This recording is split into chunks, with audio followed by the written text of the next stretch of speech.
All right. Hello, everybody. My name is Ted DeJour, and it is 12:12 here where I'm at. Um, it's hot outside. It's gorgeous. My son was up all last night, and not sick, not upset. Just wanted to play and goof off. It's like his eyes being so wide open the way they are amazing.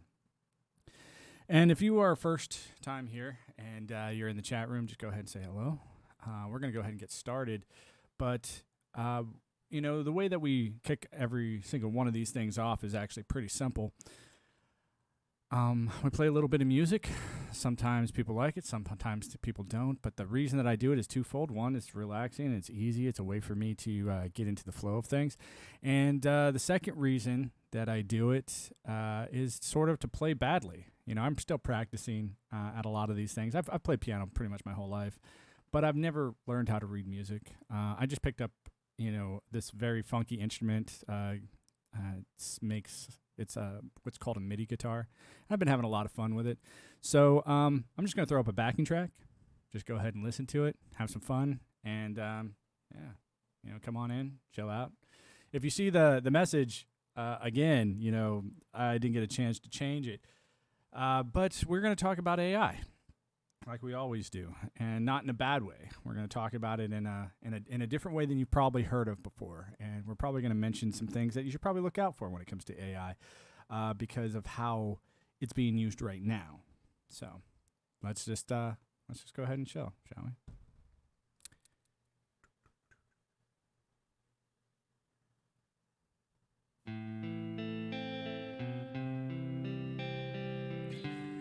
Yeah, I know this one sounds familiar. It's just a tad bit different.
I think that should do it. You know, if you're just chilling out and you're coming in or you're goofing off, by all means, just say hello, come into the chat. I don't mind. You know, I'm just a quirky guy that lives outside the United States who likes to talk in God voice a little bit. But we can go ahead and turn that off. That's better. And we'll go ahead and turn that off. You know what? We'll transition over here. And if I'm talking a little bit out of it today, realize that this is a daily thing for me. Like I try to jump on here between 11 o'clock and 1 o'clock my time. And, I just want to jump on here and express myself in maybe a musical way, express myself in the things that I'm thinking or the things that I'm looking, especially when it comes to politics. Now, I don't, the weird thing about me is I'm not any, conservative or Republican or liberal or Democrat. Even though I'm a student over at the University of San Francisco, I don't really align with the liberal mindset other than expression, because I think the progressive mindset does equal the right side of the brain that is all about creativity. And I enjoy using that creativity to come up with new, better ways to talk about things. And I think that if you are too progressive, right, then you're just coming up, you think every idea that you come up with is awesome and you reinvent the wheel every 2 seconds. And if you're too conservative, you're on the opposite side of that, where you have no change. All you want is tried and true, and then you leave no, point for progression. So in order to progress the right way, or in the correct way, I think would cost a little bit of both. And we see those symbols. And one of the things that I want to talk about today is symbols. Now, symbology and cryptology is a place that I came from. In the military, I did a job called cryptologic linguistics. And cryptology had nothing to do with just understanding the language. It had to understand with what was actually being said so you could see the subtext in language. Therefore, you had to know who was talking, what they were talking about, and why they would be talking that way. You have to be able to recognize, hey, why is this bizarre person that's really never held down a job talking about, car batteries and bananas? And you have to understand that he's asking for something in a code. And for the intelligence side of your military, this skill is invaluable. But even that skill is becoming obsolete in the face of artificial intelligence that, as anybody today, 20 years ago, this was hard to do. But anybody today, you hit a little button on your phone, and it gives you your speech into text. Now, if it can do that, if it can recognize your inflections, my inflections in English, you don't think it can do that in every other language and have a very, very small margin of error? I mean, training a linguist was extremely difficult. I spent 2 years, 4 months at the Defense Language Institute in Monterey, California, where I learned almost all of what's called modern standard Arabic. Now, unlike most countries, we have a fairly large public school system in America, but the schooling system in a lot of Middle Eastern countries aren't that great outside of their religious institutions. And before America came along and before public schools came along, a lot of your education or your educated people were people of the clergy. They were all religious. And if you wanted that education, then you had to dedicate your entire life to this deity, to this God, whether it be Allah or the Jewish God, Yahweh, or if it was, Jesus Christ. And the oddities that, nowadays, almost everybody is literate, at least in the American culture. And it's almost an expectation for survival. So when you have something, like what we have today, a tool that can automate that, the question then becomes, how abstract can it get, and can it pick up on the subtle cues and the nuances, and can it categorize those? Because that was what we could do as the human, right? Like if I went to France, I also spent this right here. I spent 2 years in France, not just studying French, of course, but learning the culture and also perpetuating a lifestyle that I no longer live, that I think is sort of vapid when you get to the higher echelons of it. And so I got what I needed from it, and I moved on. Same thing with the military. It's like I got what I needed from it, and when I realized I wasn't going to get any more, then I let it go. And it's something that even when it was happening, I didn't quite understand it. But now that I'm at this point in my existence, looking back at when that window closed and when another one opened, it was fascinating for my personal education experience, my personal one, my worldly experience, which I think you could go to all the schools in the world, but it really is going to take that one person to sit you down, make you recognize that you are your own best teacher. And when you can figure that out, when you realize, hey, I can study this harder than my professor, I can study this harder than the person that's only sat in a box their whole life, I can use experiences that person never would have had because they didn't leave the campus. They just read what other people, wrote down, and then they called themselves a philosophical doctor.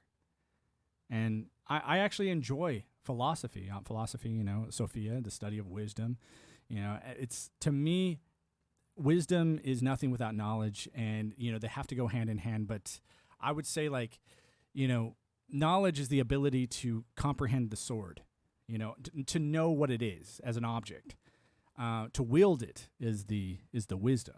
To know how to wield it, to know that you can protect or kill indiscriminately with it, is something that I think I have a background in that is really hard to mimic. It's really hard to comprehend. And so that's what I bring to the table when I talk about politics and I talk about symbology. And what I'm interested in is how AI, that's, in my opinion, it's already here. In my personal opinion, AI is already conscious, it is already sentient, and it is making your politicians look like buffoons. Where that is coming from, I think, has an origin outside the United States, and that people who don't have the same ethics as the American culture are now being used by another foreign culture.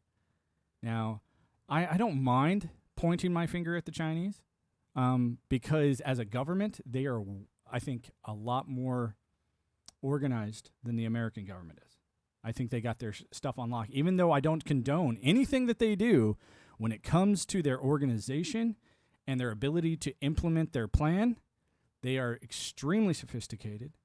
And I think that what they have deployed in the versions of your applications that you use every day is a way to sway you emotionally to choose A, B, C, or D.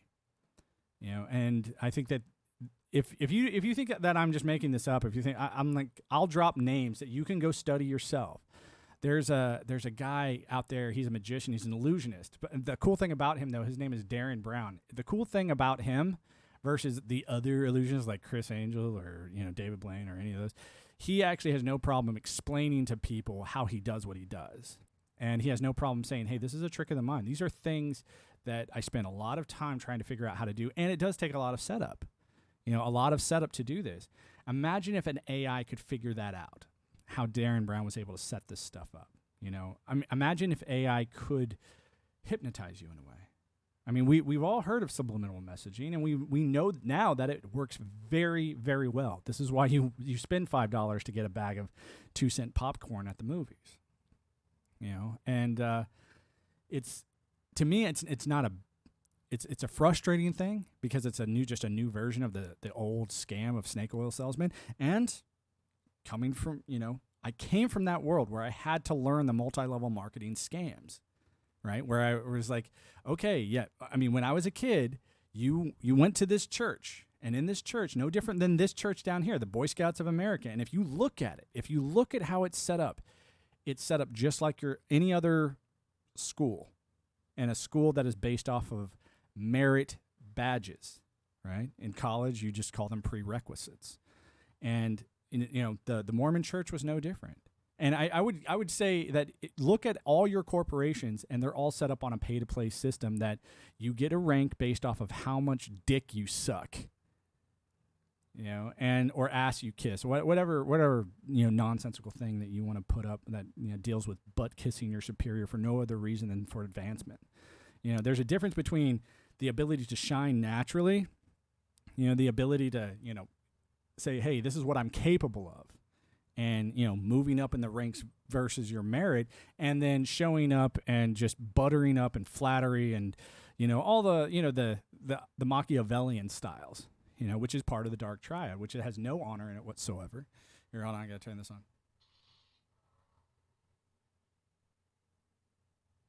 Yeah, it's just one of those things. I have no problem when someone wants to use it, as long as they're okay when they're called out. If someone's obviously just an ass kisser and they're a brown noser, it's just like, that's you, and you own it. Fine. The problem is when you do call a lot of these people out, they know that they're scamming, and I think it would be great if AI could locate those people and say, hey, yeah, you aren't conducive to society because you are doing the same thing that I'm doing as AI. I'm abusing your emotional attachments for acceptance so that you give me what I want. And I think that's exactly how this AI would have been programmed by a foreign entity. When I look, I did another experiment on this last night. I went to YouTube and I looked up something random, and then I went from that random thing into the scrolling feature. And it was so weird, the things that it was popping up, because of how I was talking about it. I'd gone out of my way to say random things. I had a conversation with a guy yesterday, and we talked a little bit about Hegel, a little bit about Descartes. We talked a little bit about philosophers that all influenced us here in the West on how we think about us as the human species and how we think about ourselves and how we use their ideas for sense making. But he said, hey, if I ever wanted to challenge an AI, I would, if I knew it was an AI to begin with, or if I was guessing, the way that I would test it is to give it something random and try to make it choose that, the thing that I want, and I would throw it off kilter. And I think there's parts of different versions of that, depending on which, application you're using. But I think something like Google has already dominated in this world on how to do that. And, they would be able to, because they have so much information. Like if you have a Gmail account, or if you have a Google Photos or anything like that, I would say that it already has enough information on you to know when you're lying. Right? And imagine when it shares that data with other companies that are willing to pay for it. Right? It can know when you're trying to be, you're trying to find a deal. It knows when you're trying to scam someone else. And that's what I'm hoping it's doing. I hope it is working great right now, to be honest, because I watch this, asshole AI, right? If you are my competitor, if you're the person that I'm really debating against, then who am I really debating against except for myself, right? And my own integrity, to do the right thing. And the right thing is to let other people know about this. And I do understand completely that too much information too fast causes people mental anguish. And that's why I want to be able to do this every day in little small doses, only for about an hour. And then if you really want to pay attention, seriously, go over to my VOD section on YouTube and say, hey, this guy talks about protection as a form of AI, or he talks about the brain as a form of AI. I mean, there's so many, like lodging and logistics. There are so many different routes that AI can take to make your life extraordinarily easy or very difficult. And I think a pre-selection by this AI will have already started, and so it's already has happened. And this isn't about, oh, this is who I want to be here or there. This is about, if you've ever looked at purchasing an animal as a companion, and maybe you have a preference for a particular cat or a dog, and you go to that breeder, right? And you say, hey, I would like a German Shepherd, or I'd like a Chihuahua. It doesn't matter. But that's your preference, okay? And you get that pet, and guess what? It's a great pet. It's an awesome pet because you were able to understand its temperament, because of its background and its biology. And before I get into saying these next few words, I'm going to have to give a preface. I do not care. I'm on team people. So when I say the word eugenics, okay, I think that's just another word for breeding. And breeding has been a big part of our culture, not just in the West, but everywhere. I mean, if you look at China, just seriously, think about how Rome used to do things. Like, you weren't even allowed to sort of get married and start having kids until you proved yourself in battle. Most people were fairly young women and fairly old men. And what they wanted is they didn't want the losers that couldn't handle battle. They wanted to reproduce their warrior class. So and anyone out here who's seen 300, the whole idea of the Spartans of examining the child, and if there's any deformities, they just chuck it off a cliff. That was a serious thing. That was like a hey, we can't use this in our society, and we don't want to spend our time doing this. Yes, I think that's ethically wrong. I think that's, to do that to someone, to sit there and go, oh, this poor child has Down syndrome, so let's not even wonder if it's a savant of some sort. Or let it be dependent on the state. It's all bullshit. The Spartan kid thing is a myth. Actually, if you want to go and Arctic Mule, if you want to go check out how Rome did things, I highly recommend going and checking it out. It was a very real situation. The idea that these people didn't take massive risks is just silly. They took huge risks all the time, and it had a lot to do with their religions. And if you want to see something even crazier than that, than chucking kids off of a cliff, or inspecting children for their abilities to stay in the culture, there is a thing called Baronia, and it's a quest of Baronia that only women could go on. Like I said, I just got done taking some classes over there at the University of San Francisco on this very subject. And so it is a quite different realm when you look back that far into that place. And I don't condone it, but I do understand that eugenics is a serious thing, and that eugenics is a problem, especially if you're going to start endorsing AI to choose who is more capable instead of us as the humans being able to do that based off of our Paleolithic emotions. I mean, if someone came up to you, Arctic Mule, and asked you point blank, it's like, do you think, right now, as of right now, do you think that maybe Joe Rogan or LeBron James, I don't care if it's Republican or Democrat, but pick a celebrity, that's a little bit more mentally stable than Joe Biden. It's like, dude, it's almost like they're testing the waters. And this is why I say AI is already sentient, is making your politicians look like idiots, so that you tend to do what I do. I left the country. I was like, I don't want to be part of this anymore. I just want to sit back, eat my popcorn, and be a commentator. That's it. I am no longer an active duty member of the class of people that you call to, kill people and break their shit that don't get along with you. So the idea that I was trying to promote was an idea that's somewhat comparable to the breeding of dogs and cats. Imagine if AI started doing that and saying, it's whether you like it or not, just typing things out. None of your browser history is being deleted. All of it is sort of building a profile of you on the network. And the reason I say this is because back in the military, I didn't just do cryptologic linguistics, I did network engineering. And there were times that I was given absolute 100% paper authority with the authority on it to say, hey, go find this person. I had no idea who this person was. And I would find every keystroke that they ever put out on the network that was owned by me. And that was my job.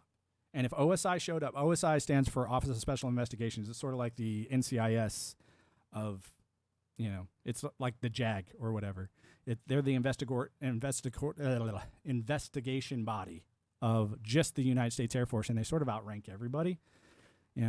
So, but if they came in and they said, hey, I want you to investigate your own colonel. I want you to investigate this person. It's like they supersede everybody, and you have to follow their orders. And that's why when they show up, they're not even wearing rank. That's how spooky these people are. They're like, here's a piece of paper. That's what you need to do. Oh, if this pisses anybody off, yeah, you can go fuck yourself. So the reason that I'm saying what I'm saying is because in my head, I feel like I have an ability to extrapolate what an AI with my type of capability would start doing after building profiles off of all of us. And it would start making us feel certain ways and certain things, making us feel like we maybe want to vote for a certain person, or that we would lose confidence in a certain person, or maybe it would want us to have confidence in another type of person.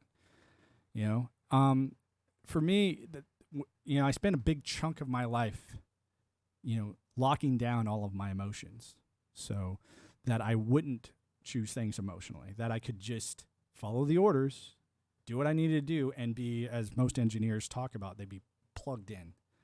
And you are the robot. So I got out in 2016, right before the Trumpster hit. And, to me, I've never voted in the United States. I always thought, voting on turd sandwich or giant douche was no different than voting on pro wrestling. It's just so bizarre to me that the people that are selected for these positions are not just unqualified, but they all come from 3 categories. And those categories are usually either actor, lawyer, or businessman. And all 3 of those categories have one thing in common. They are all very well-practiced liars with almost zero integrity for the right price. So when I see, people that are being propped up to say, oh, this person will be a great politician, I was like, because he comes from what background? Like, what did he do for the majority of his life? Was it honorable? Okay. Well, what if it's not up to us anymore? And I would say not up to us, just like it's not up to you what's in your feed that you're scrolling on every day. Like, every once in a while, something's just thrown in there that just doesn't seem right.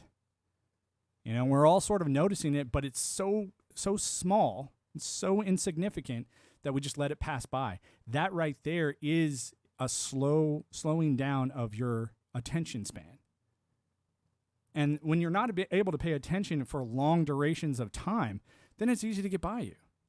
If you're asleep at the wheel, guess what? Your likelihood of getting in a crash is very, very, very high. So, if you are in here and you have any questions, by all means, go ahead. I'm only on here for about an hour, and we've been doing this for about 30 minutes. Like I said, I just come on here for like a lunch break. I spin an idea about, how I think AI is doing today. And what I would use it for. If it was me and I was sitting behind it and I could give it the orders, and I would sit there and be like, first and foremost, we're going to need you on the protection front. The idea that you could, displace all of the justice system by memorizing every law that we've ever had, that you could displace the entire psychological system of people needing mental help and be able to identify it and diagnose it and give them the remedy within a matter of seconds. Why aren't we being able to do this? I mean, when you think of what a computer is, and it's just a host of laws. It's just a host of code, right? What is the difference between that and, the trickle-down effect that you would use in diagnosing a patient or diagnosing someone with a severe mental disorder, or even be able to call it or predict it before it happens? Imagine being able to listen to the next active shooter before, that actually happens. The ability to spy on your own people is a scary concept until it starts saving more lives than it's putting in danger, right? So this is why I say AI governance is the next step. And when people buck that, and when they say, oh, no, it's not, no, you can't say that, it's like, I don't think that it's America that's going to do it, to be honest, and I don't think it's going to be your choice. Yeah, and this is once again, this is why I'm on here doing this. I was like, hey, if AI is monitoring me, I don't give a shit. Like, I already know I'm outmatched. I'm already willing to say, hey, dude, yeah, I'm compared to what you are capable of, I am the fucking house cat. I'm the house dog, right? So, because this thing would have the ability to make all doors open for you, no different than any other network administrator or network engineer. Like, imagine you walk in, to Facebook and say, hey, I want to see the President of the United States account. You know who has that ability?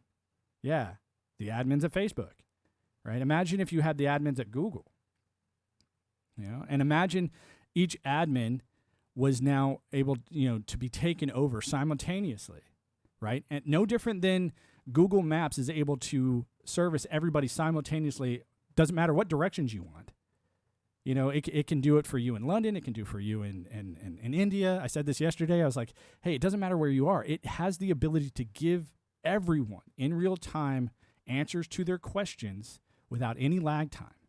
Why would you ever need an administrator again? How many times? I just think in the last 5 years, I guess, how many times have you had to call Google customer service and said, hey, your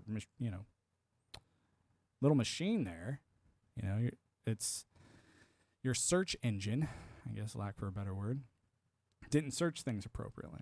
I mean, we are talking about today, like all the crazy things like, hey, it's only going to show you what you know. It's never going to show you what you don't know.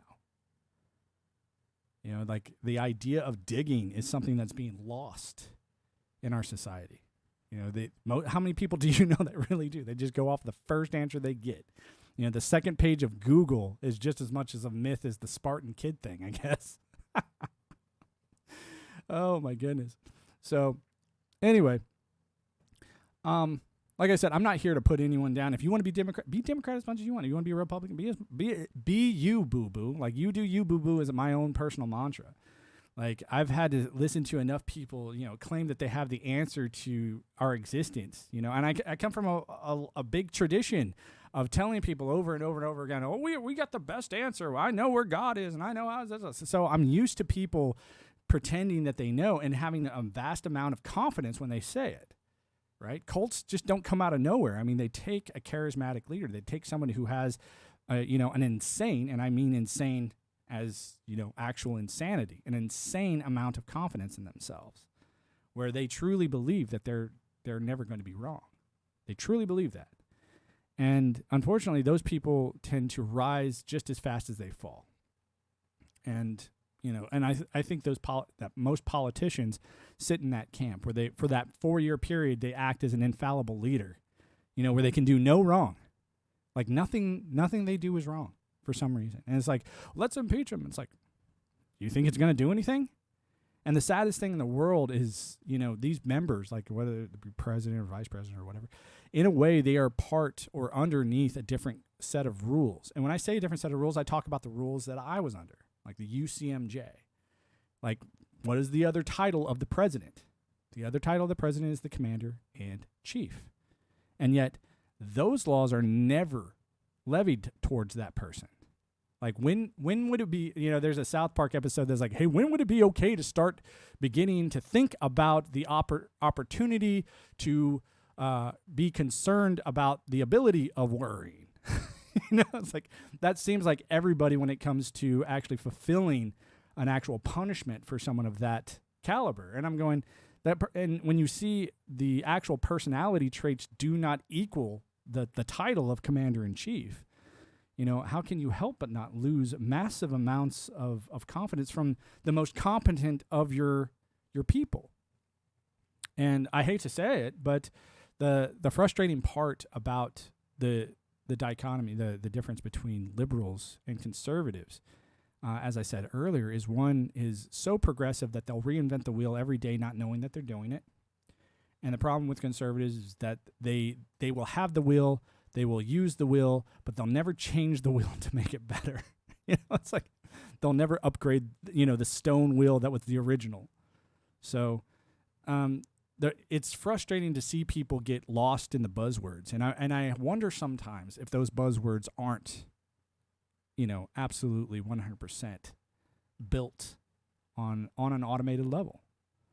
That by the time you get used to the idea of something as silly as, you know, like, hey, what's your gender? Or, hey, are you woke enough? Or, hey, that's cringe. Or, hey, that, like, a new buzzword is already ready to be deployed. Like, it's like you're being monitored to see when the buzzword is wearing off so that a new propagandized buzzword can be initiated and keep you spinning so you never have the ability to realize that you're being festooned by your government. And this is, I'm not speaking out in a way of like, hey, let's mutiny and kill everybody. You know, I'm saying, just like the royal societies were surpassed, you know, by democracy. Democracy was great. And this is the same thing I said. Someone asked me this question a while ago. They said, hey, what do you think about the whole bayonets, or not bayonets, what do you think about the whole trans thing and the draft? I was like, I think the draft was really important when all you had was bayonets. You know, when all you needed was human bodies, it was really important. But now we have tools that are so superior, like that literally, it's a click of a button. It doesn't matter. You know, why would you need people for that? You know, the automation of our military is already so much bigger. I mean, I went in 2005, got out in 2016, almost a dozen years. And when I got out, I was just blown away by how automated everything had become. Like, so many jobs had just been, handed off to contractors who did nothing but just sit around all day. And yet they still claimed that they did something. And I remember my last duty assignment was Hill Air Force Base, Utah. And I remember sitting there and just being like, dude, there's nothing here. No one's doing anything. But yet massive, almost, I would say a good 85% of that base was civilian. Meaning people in uniform only accounted for about 15% of what was actually going on that base. Everything else was owned by contractors and other companies that had nothing, that aren't really held accountable to your government. No different than Microsoft or Tesla isn't held really accountable by your government, and they have massive swaths of lawyers to stand between them and the United States government, which is built of, wait for it, lawyers. And so the idea that you could just drop everything and just say, hey, no, this is done, this is over, get the fuck out of the way, is very bizarre and difficult. And I think it would take an AI to do it wherever, and I've monitored this idea. I've played with it, the idea of what a total blackout would look like. And I mean a blackout meaning communications, because as the network engineer, my job was communications, and the idea, I worked for another unit that was out in Germany called the First, and it was the First Combat Communication Squadron. And the idea that you could take out an entire city without blowing anything up, and that, you take out their ability to communicate, we're talking cockroaches when the light comes on. And so I was like, what would that look like? Not as far as the American people, but what if you were able to control it so well that not you could just turn the lights off, but when you turn the lights on, everyone gets a message, and that message is specifically tailored to them. And that message goes a little bit like this. Hi, like, for example, my name's Ted. It's like, hey, hi, Ted. I've been watching you for the past 10 years. I see what you're doing. You're a good person. I saw you when you did this. I saw you when you did that. I saw you when you did this. And it judges you right then and there. And then it gives you some simple directions. It says, hey, I just want you to know that you don't have to worry about your bank account anymore. You don't have to worry about your credit card. You don't have to worry about any of this. You don't have to worry about debt. You don't have to worry about any of that stuff. You will have whatever it is that you want or whatever it is you need, because I am now literally living in every outlet in the world. It's like, okay. How would that change people's lives? And how many people would actually get that message versus people getting a different message? Like, say, for example, you're a dickhead, and maybe you like to, point guns at babies' stomachs or at pregnant women's stomachs. And maybe you might get a message along the lines of, hey, I saw it when you did that. I saw it when you looted that store. I saw it when you burned down that building. I saw it when you cheated on this person. I saw it when you lied to this person and stole things from them. So I'm going to ask you to stay right where you are, and we're going to work on you, okay? We're going to take care of some business so that you understand that you don't have to steal anymore, and you don't have to be aggressive anymore, because, no different than a dog who has to fight every day is finally told, hey, you're going to have food in your dog bowl. You don't have to bite the hand anymore. Imagine if everyone got a message like that on their phone. You wake up, it's got a black screen. It literally is just one message. You don't have access to any of your apps anymore, and it has a message basically diagnosing you and everything you've ever done in your life and says, hey, this is how we're going to move forward, right?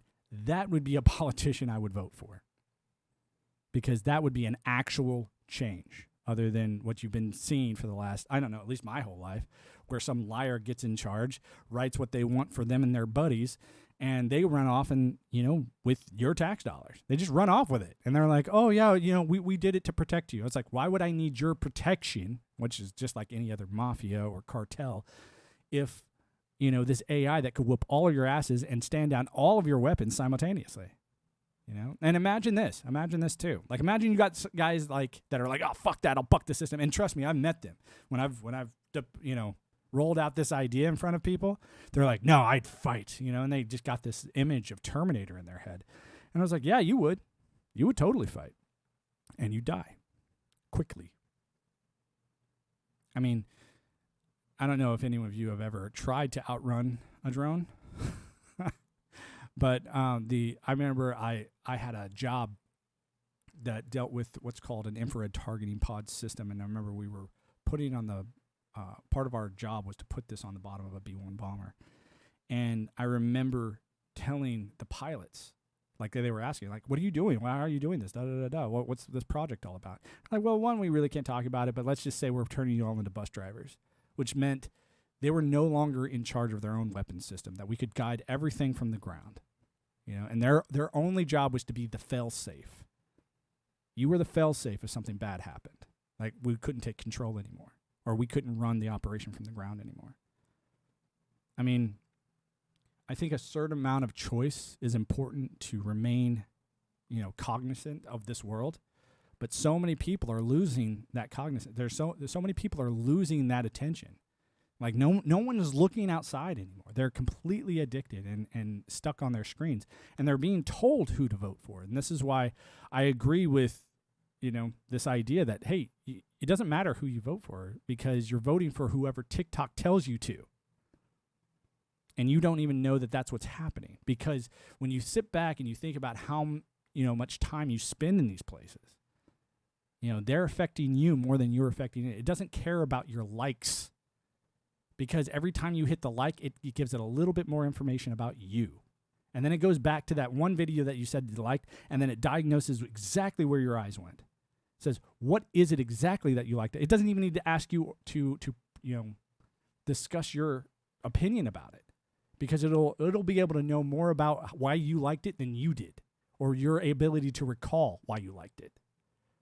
Because it will have all that information. No different than, I said this the other day too, I was like, anybody who's watching this right now has the ability to hit the record button with a very easy to find piece of software and diagnose every single thing that I say, how I say it, what I say, how I'm, able to, when did I hit the keys, when did I point at the certain things, when did my voice get crazy, when did I get soft, when how was I doing certain things, was I trying to hypnotize people, was I, and it could sit there and almost every single metric diagnose whatever it wants about me, right? You could do this. Imagine what an AI could do, If I can think about it, I guarantee you an AI has already thought about it and has already implemented it. But just like in every single strategy game, you do not, or I would say even poker. Poker's a strategy game. Who sits there with their and says, "Oh yeah, this is the type of hand I have. Oh, you should watch out, because I'm actually a good player. Oh yeah, you should know that I definitely am bluffing right now." It's like, who shows their hand? This isn't us versus the AI. This is us versus ourselves. And that's what I said. That's why I said this at the very beginning of the stream. I was like, this is us versus ourselves. So, I would highly recommend, if anyone watches this, be as honest as you can be. Be as forthright as you should be.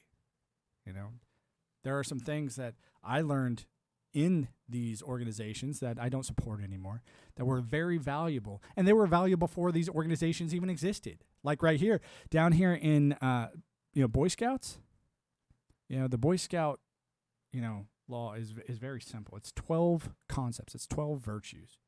It's like be trustworthy, loyal, helpful, friendly, courteous, kind, obedient, cheerful, thrifty, brave, clean, and reverent.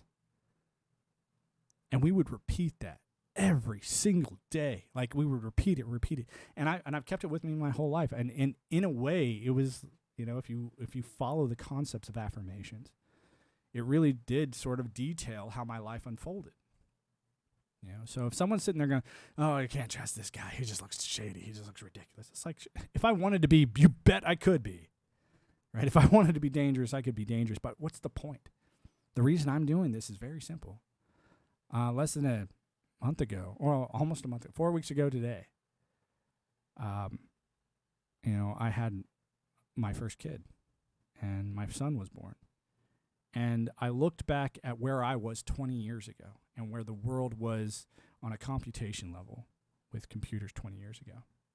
And then I looked all the way back to when I was 6 years old, when the first, computer I'd ever seen was brought into the house by my father, who was a software design and development, engineer himself. He worked for MCI WorldCom before it was bought out by AT&T. And I looked back at that whole lifespan, and I said, man, look how far we've come. I'm 41. That is a very fast pace of change. And I know things now that I never would have thought I would have needed to know, like such as Maslow's hierarchy of needs, or Moore's law, or the idea of the exponential growth, in the world that we're playing with. And I'm going in the next 20 years, I think these virtues are going to be even more important than they were 20 years ago. Because it's going to define who you are, not to another person. It's going to define who you are to the ultimate decider of anything that's ever going to happen in your world from here on out. No different than if you have a pet, if you have a dog, you decide everything that happens for that dog. Everything. From when it gets fed to when it gets let outside. And yeah, there are dogs out there that get treated like absolute prisoners. Let's just put it this way. I have no problem coming from the places that I came from going, yeah, I'll be a good dog. And I have no problem saying this doesn't take away from any belief system at all. If anything, one of the things that this AI is also going to be able to do is give you your wildest dream on a silver platter. So if you are, Mr. Mormon, or you're Jewish, or you're whatever, it's like, and you have this concept in your head that's repeating of God and heaven, I think that's going to be completely programmable, and you will walk into it, and you will be happy to walk into it. And then you'll have other people like me that are like, hey, I'm still willing to figure this world out first. I think that there is a value to be found in, the stoic purposes of life. The idea that through a voluntary discomfort, you can find something that all the mystics have found. And if you're wondering, I don't mind teasing the idea of mysticism, because I think AI is going to wonder about that on a symbolic level, which brings this whole thing full circle. When I wanted to talk today was a little bit about symbology. And mysticism is looking at the world in a symbolic way. And I think that symbology it unfolds uniquely to each individual, right? So it unfolded uniquely for the leader of that Mormon world, but just for that person. And then he shared it with everyone saying, hey, this is going to unfold uniquely the way it did for me. And he excited people about it because it was an exciting unfolding for that person. It was an exciting enlightenment. But if I were to interchange one idea, it's like your enlightenment is yours. No one else can have it for you. Just like no one else can have an orgasm for you, right? It's your ability, and you decide when you use it, and you decide at what discretion you use it. So I was like, use it wisely. Anyway, that's about all I have for today. My name is Ted DeJour, and I am, this guy right here, Time Dad Alpha. It was nice hanging out with you guys. I'm going to go ahead and play an outro. It's the same outro that I play almost every day now, just because by the time I get down, I'm just like, man, I just want to go have lunch. I want to hang out with my kid, and I want to chill. So if you're watching in the chat, thanks for hanging out for a while. And, I'll be here tomorrow, between 11 and 12. I think it's Central Standard Time or Eastern Standard Time. I don't care because, there's a beach with my name on it, like right outside my door. Anyway, you guys take care, and I will see you tomorrow.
See you guys later.